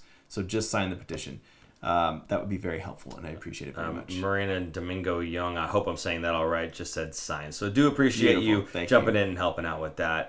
There are some other comments here. If you're done with that. Okay, good. There are some other comments here, and I think it was Rob Spittler says, who do you think is tradable right now that the Sharks would regret losing? Ooh, that's a good question. That is a very good question, and so I wanted to bring that up. He actually has another question there, but I can't see it now because you've changed the screen. That's okay. Sorry, we'll go ahead and... I think he said earlier, who do you think will be traded next? Yes. Of the Sharks. Yeah. Who do you think will be traded next? So while Aaron's looking up who do you think is tradable right now that the Sharks regret losing, who do I think is tradable? Absolutely Nico Sturm. I guess that answers the other question as well. 'Cause I would regret seeing Nico Sturm go. I know it makes sense, and I would not at all fault Mike Grier for pulling the trigger on this, but Nico Sturm is, to me, what I think Granlund is to other people as well. Like, I like Granlund, don't get me wrong, but Nico Sturm's been around for a hot minute, and I love the way the guy plays. He plays the game the right way. He's fantastic in the dot. He gives you everything he's got 100% of the time. So I love the way Nico Sturm plays the game, and I love what he brings. I love the leadership. He's got the right attitude. He's fantastic with the media. He tells you how it is, etc., etc., etc. I can go on and on about this guy. A true professional. And yes, I would be absolutely sad to see him go, but it does 100% make sense to have him go. So Nico Sturm for me. Also, Mario Ferraro, Luke Cunnin are guys that I think are probably going to get traded. Maybe that answers the other question for you too. Ferraro, I'm not so sure about because he still has another year left after this. Yeah. So he's not quite like the rent player, right? Like whatever, you're going to lose him for nothing. So I think the price for Ferraro is a little higher, and other teams are kind of balking at it a little bit more. Okay. I think Luke Cunnin would be the next one because that guy is every playoff team's dream guy. Him and Nico Sturm both are guys that you need digging in the trenches, killing penalties, doing all the dirty work so that your all-star players don't have to and they're more fresh. But they also have a scoring punch to them. They have, like, especially Cunnin, I think more than Sturm, unfortunately, has a better scoring punch. Yeah. He's even a guy that you could throw on your second power play unit as the garbage collector, right? Yeah, exactly. So he has a little bit more versatility to him, nastiness to him, the exact kind of player that you would want as a playoff contender. So I think he would be the next piece that would be going. That makes sense to me. But I think it would hurt. Do I think it would hurt the Sharks? Yeah. I think it would hurt them, but depending on what comes back, who knows? You know, it could actually help them in the end run. What? Sorry, a trade involving Nico Sturm for Noah Gregor might break the show. First of all, he spelled break wrong, but I appreciate you. Maybe slamming on the brakes is what he meant, but the other type of break, snap. Yes, it absolutely would break the show. It would. I would aneurysm. Just writhing on the floor. Sturm probably gone. Ruda too, possibly. A guy and his dogs. Again, Marco Vlasic, thank you for joining the show. And both of those names are spelled incorrectly, but we still managed and figured it out. Thanks anyway. But yes, Jan Ruda, I think expiring contract, as he just said right there. Yeah, Ruda's another one of those guys in the same vein as Cody Ceci, a veteran of the league who's been there for a long time and is somebody that you can lean on in your playoff run to be in just insurance policy if somebody gets hurt, a nice bottom six guy, somebody who is just steady, right? I think that Jan Ruda is definitely one of those guys that the Sharks are probably going to be moving here as the weeks go on. So we'll have to look out for that one too. One last question from Grant Iser. Paul and Aaron, with the season in around the midway point, how do you rate our head coach Ryan Warsofsky? Do you like the job he has done? Is the stock up or down? I think he's done a great job. Obviously, could be better if they can close out those games. That's going to come with time. I think that's kind of a personnel kind of injuries. A lot of it plays a part of it. Goaltending is another part of it. I think he is on the up and up, and I've been very happy with how the Sharks have been playing under him, what the future kind of looks like, and that he's young and growing with this young core of a team. So I've been happy with it. I think his stock has gone up, and I think he's shown that he is a true NHL coach in this league. At the end of the day, I look at Coach David Quinn's time here, and he was never going to be part of the final solution. He was the stopgap. He was the guy that came in while the team was going through this rebuilding process. Could beat off walls. and He just stunk. And I think that Ryan Warsofsky is the right guy for them coming out of the rebuild, right? As they're finishing up building, as they kind of are right now. Now, again, it's weird to say that because they're in last, right? But they are, in my opinion, a few solid free agents away from being a team that is on the bubble. Now, somebody had asked, what does bubble mean? Bubble playoff team essentially means, so the top 8 teams in a conference, essentially top 8 teams in a conference get in, right, for the playoffs. That 8th or 9th team that may or may not make it, they're considered to be on the bubble, right? So if you're in 9th, the bubble burst, right? So that's the whole thing. So that's what that means, to be on the bubble, is to be right there. And, maybe you're going to make playoffs, maybe you won't, but you're right in that conversation, you're right there. So I think for sure that this is one of those teams that even as soon as next season is going to be in that bubble conversation. And I think that's what they want out of Ryan Warsofsky, is to be that guy, to be the head coach as they're going through that phase and starting to get into a point where they're in contention. And then from there, we'll see if he sticks with the team or not. But it comes back to this guy right here, Mike Grier. I trust this guy. I trust everything that he's been doing so far with his team, all the moves he's made, the trades, the signings, the waiver claims here and there. Like, I trust everything this guy's done so far. So if he sees it in Ryan Warsofsky that this is our solution, at least for this phase, maybe when they become a powerhouse, they need somebody else. But in this phase, Ryan Warsofsky is the right guy, according to Mike Grier. Who am I to say differently? I'm just a guy in a chair wearing a really fantastic hat, which you can get by supporting the show, going to thethinfactor.com. He's on point. You go and check out the links, and it has all the merch that we have for sale, including this guy right here. So, Aaron, that was just so beautiful. I'm sorry. I'm going to pat myself on the back. Anything else, Aaron? Do you want? Extremely disappointing. Hey, come on. Downright embarrassing. See, you've got too many toys over here now. I'm having a hard time breathing because your head is taking up so much space in this room right now. Ugh. I don't want to hear about freaking Fragile, okay? He's pulling them all out now. By the way, speaking of all the buttons you're hitting and the lights changing colors, we are still working on the whole bingo card thing. And we're going to try to get this one figured out sooner than later. I don't know. Maybe in the amount of time that we have on the break for the Four Nations, we can look into a little bit more and get something figured out. But I think it'll be a lot of fun for you guys. Certain names we called out, certain things that are happening, clips that get played, bells that get hit, stuff like that. It'll be on the bingo card, and you guys can play along. And it'll Could beat off walls. That's definitely going to be one of the squares. So, yeah, for sure. I think it'll be a lot of fun. Aaron, any last comments in here to pull out, or are we good? No, Rob just said, love you guys. Thank you so much for the show. Jason with the comedy inserts makes it so great. Thanks again. Gonna buy a few stickers to throw around my town in hopes other San Jose Sharks fans get to watch. That'd be awesome. Become a member. Oh, become a member. Become a member. You can do that. In fact, share with your friends. You can also share the link and everything. you do that too. Yeah, we're all over social, so get us out there. If you saw Brykar in the chat, Brykar's name is highlighted and has a nice, beautiful star next to it as well. So if you'd like that, that's one of the perks of being a member. You stand out just a little bit more than you already do, Rob, and we love you right back. Thank you so much for being an awesome member of the show, because you guys are. Everybody in the chat, you make this show possible. You make this show fun. Super producer Jason crushing it with the buttons. Oh, I can't lie. It was, a lot last, month, and crushing it with the buttons over here. We're just here having a good time. I will say, so we're going to do a show next week. Yes. And then we're going to have a break. Okay. But we're hoping to have something come out during the break. Still working on it. Hopefully a nice little surprise for you. I can't really say anything because it's not done yet. It's not a done deal yet. Grandmaster says he misses Devereaux. Can we get a stream where Devereaux and super producer Jason host the stream? What? I'll be on the buttons. I'm just going to do nothing but beat off walls. Could beat off. Could beat off walls. Yeah, I asked for that one, didn't I? I mean, just absolutely freaking embarrassing. And the show is completely off the rails. So with that, for super producer Jason I'm Paul. I'm Aaron. And we will see you guys Next week. Bye-bye. Bye.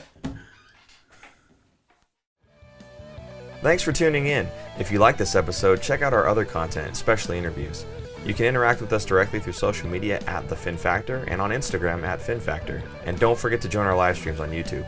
Visit our website at thefinfactor.com, where you'll find all of our episodes as videos or podcasts. You'll also find our exclusive merchandise to help support our show.